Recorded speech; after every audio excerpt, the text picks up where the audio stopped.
Welcome to Kenton's videos. Enjoy the video. In this video, I will explain how to remove a VW Golf wing mirror cover. First, ensure you have the right tools for the job, including a plastic trim removal tool and a small flathead screwdriver. It's important to work in a well-lit area so you can clearly see all the clips and connections. Always make sure your vehicle is parked safely with the ignition off before you begin any work. You might also consider protecting nearby painted surfaces with masking tape. Next, we'll focus on safely removing the mirror glass. Begin by tilting the mirror glass fully inward, which will create a helpful gap on the outer edge. Carefully insert your plastic trim tool behind the glass and gently pry to release the retaining clips.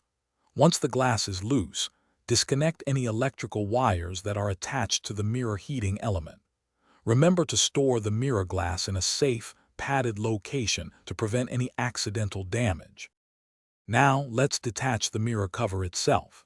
Inside the mirror housing, you'll find several internal clips that secure the cover.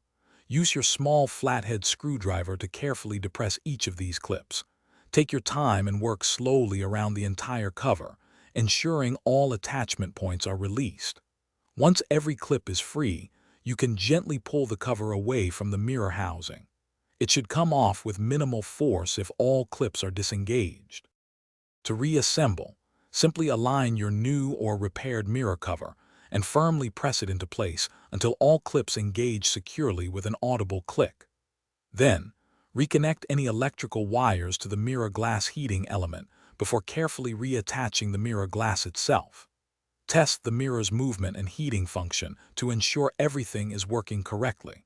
And speaking of staying refreshed, check the description below for a link to the Owala water bottle and other great deals. Your mirror should now be fully restored and ready to go. Thanks for watching. Consider subscribing if we helped you.